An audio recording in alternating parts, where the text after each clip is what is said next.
You need more water. Are you good with water? Yes. And we are both wearing black. Yes. Hi. Hi. We're doing this again. Here we are again. Here we are.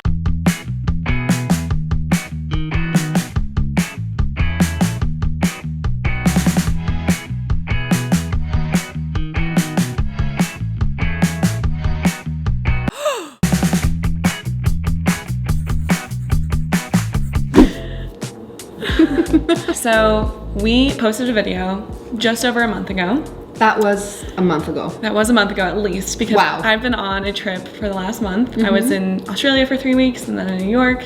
We really tried to make another video before I left, but it It didn't work out. didn't work out. We didn't have time. Yes, so here we are now. We're ready. Yeah, we're ready. We're back. Okay, so we got a bunch of questions from people who listened to our first video about introversion and extroversion, and like we're not introversion, extroversion experts, but we are an introvert and an extrovert. So we're gonna do our best to talk about what, not necessarily what would work for you because we don't know you, but we'll talk about what worked for us. Yes, and with that, I will read off the first question. Excellent. It is, do you think it's possible for a person to transition from being an extrovert to an introvert and vice versa? So my opinion, but mostly my experience, has been that you can make that transition, but you can't do it willingly.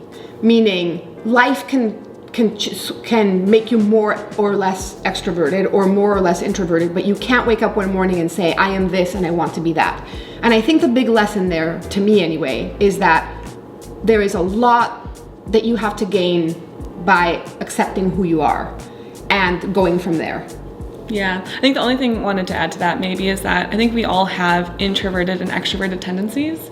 And Definitely. So we're always sort of navigating that as well. Yeah. Some of us stronger tendencies in one direction or another. Absolutely. All right, next question is, how can I find balance being an introvert that loves socializing? Dushka, this one's perfect for you. Perfect. So being an introvert who loves to socialize is the battle of my life.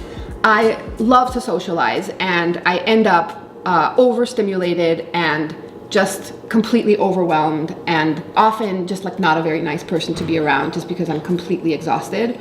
And what I have found is that what I need to be very, very clear on what it is that I need for myself. For me, giving myself time to be alone is a form of self-care. It's a demonstration of love towards myself, and I think that is a really important lesson for me. But I've also learned that it doesn't matter what I did that morning as much as what I've done for the past several weeks. Yeah. Which means that if I have gone through, say for example, that I have an event at work and I go through 2 solid weeks of like intense socializing, I know that at the end of that event I'm going to need some time alone. So it has a lot to do with like looking at your calendar and planning ahead so that you can give yourself what you need. I cannot survive without time to myself. Related, how can I go from social to alone without feeling anxious? I think that the anxiety comes from being very worried about what other people will think of what you do or what if other people will judge you. Anxiety has a lot to do with how we think others perceive us. Yeah. And I think that the more accepting you are of yourself, the more capable you are of giving yourself what you need without suffering from it. And the fact is that as anxious as it makes me or as little anxious as it makes me, I need time alone either way. So the more I love myself for who I am, the easier that transition is going to be. So I'm not sure what exactly the person was thinking when they asked this question, but do you think it was this feeling of anxiousness as they're leaving a social situation? I'm not sure I quite understand. Yeah, I don't know either. I think the only thing that we can do is interpret the question as we see it, and I think it has to do with, I would assume it has to do with, I'm now with a lot of people, how do I leave, or how do I switch, how do I give myself what I need? Yeah. Oh, this is a great question for you. Because of your recent career change, how relevant does introversion or extroversion become to your career?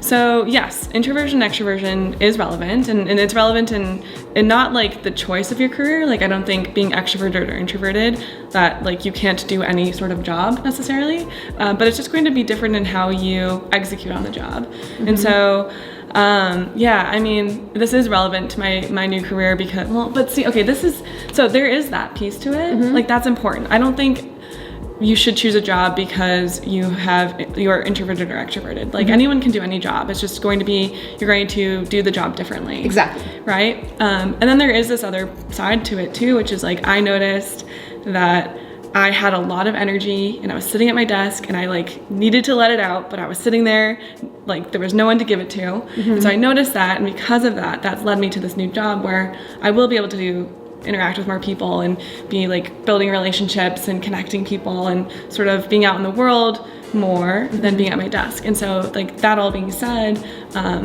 like I know that like that was super relevant to me making that decision to switch. Now, someone who wants to like build community, who's introverted, they may just get to it in a different way. Exactly. I'm a perfect example of that. I'm very introverted, and if I spent my entire day building community, I would be exhausted, but I can do it online. Yeah. Because that is building community without the imperative of being in front of other people all the time. So I think that with how you do it changes, but it doesn't preclude you from one job or another. Absolutely. I think there's another question coming up that's related to that sort of thing as well. Does being an extrovert make you more vulnerable? Okay. I think that's such an interesting question. Yeah, it's so interesting. I mean, I'm very inclined to say no, because of what we just brought up, which is that we both share ourselves in different ways. This is such an interesting question, but I think a little bit it conflates your openness with where you get your energy. And I think that those are two very different things. So in and of itself, extroversion doesn't make you more vulnerable. But I also think that the more I share of myself, the less vulnerable I am, because what I'm met with whenever I share something that I considered like a secret or something that made me feel anxious or ashamed, the more I realize that other people have gone through the same experience. So the more vulnerable you are, in effect, the more it connects you to others. So I think that there's a little bit of a fallacy that vulnerability puts you in danger. And I think that in a very real way, it's only through being vulnerable that you can connect to others. Do you think that there are patterns between different ways that introverts and extroverts share and essentially like create vulnerabilities? I'm sure there are. I think that sharing vulnerability has nothing to do with where you get your energy, and I think that it has to do with being more or less reserved, which is not necessarily the same concept as being an extrovert or being an introvert. Yes. Neither one of us is particularly reserved. We like to share. Yeah. We do it in different ways, but I think that we would both be comfortable with being vulnerable. So do introverts find being around extroverts exhausting and annoying? So let me just give you a quick no. Thank you. So extroverts do, and I realize that answering this is like a generalization, but in general, what extroverts do is things come easy to you that you expend less energy or get less drained by things that drain me. Yeah. Which means that I can ride your wave of socializing with others and just sort of stand next to you and reap the rewards of that. So if we say, for example, we go to a social gathering and you find it very easy to like open conversations with others and like engage in small talk and do things that would exhaust me, I can just kind of sit there and smile and nod and ride that wave. Come on. Which means that hanging out with extroverts protects me from the very thing that exhausts me the most. Yeah. What I think the question refers to and what is exhausting is when an extrovert doesn't understand what an introvert needs and demands. For example, you should live a little, you should get out more. And those things are, you're equating it to fun. You should learn how to have more fun. And for me, that's not fun. For me, it's exhausting. Yeah. So it's kind of I think both extroverts and introverts can demonstrate an absence of empathy. And it's like, what's really fun and what to you is living a little, to me is really draining. And I think that has less to do with extroversion and just more to do with someone who can't see things from your perspective. Absolutely. Because we could turn this question around and I could, do extroverts find introverts annoying? And it's like, well, of course not. Yeah, of course not. Ever. Of course not. Yeah, and it's just about understanding each other, and especially in social situations, and what we all need energy-wise. Exactly. Yeah. Exactly. Life would be amazing if everyone around us understood what we needed energy-wise. Because part of it is like holding your boundaries, right? Yes. Saying this is my boundary and discovering my boundary is hard in and of itself. But now I have to hold it and protect it from people who don't understand it. As an extrovert, how do I make introverts feel comfortable hanging out with me? Yeah, so I guess this is also sort of related to that last question, which is that I think, it kind of just goes to how do you make people feel comfortable hanging out with you? It's just understanding them and realizing that they may need different things at different times than you do, and not expecting them to be like you. So, yeah, like you. And I think another, talking about the biggest battles of life, I think that it's actually quite hard to fathom that something that you feel or that you perceive is not the way that another person feels and perceives it. And you're like, come on, parties are fun. How is it possible that you don't think parties are fun? And it's just like, I have a different experience and people are not like you. And I think understanding that allows you to leave room for what they prefer. Do extroverted people judge introverted people? Do you judge introverted people, Alexa? I mean, I think the hard truth is that people judge other people. And I don't think this, again, is necessarily about an energy thing. Although I can understand why maybe this was a question someone asked, because the perception of someone who's extroverted versus someone who's introverted is that like extroverted people are going to be more loud and more open and more like, you know, willing to put themselves out there, while introverted people are not like that. And so, you know, like, how could they not be? Come out of your shell. Yeah, come out of your shell. How could you not? Yeah. But again, I don't think it's about being introverted or extroverted. We talked about vulnerability. We both are very open to sharing and being vulnerable because we've realized how like really rewarding that's been, and how that's enabled us to connect with so many people. So yeah, it's not about, I think it's not about being introverted or extroverted. People judge people, and I think we should all just be conscious of that and work on it. And I think one of the reasons we are interested in talking about introversion and extroversion is because the big lesson is that you have to just appreciate and understand and accept yourself for the way you are. And I also think that the more you accept yourself the way you are, the less important it becomes if someone is judging you. Like, this is who I am. If you think that that is not cool, I'm actually quite comfortable with that. And I think that there's a big lesson in that as well, in like self-acceptance and self-love.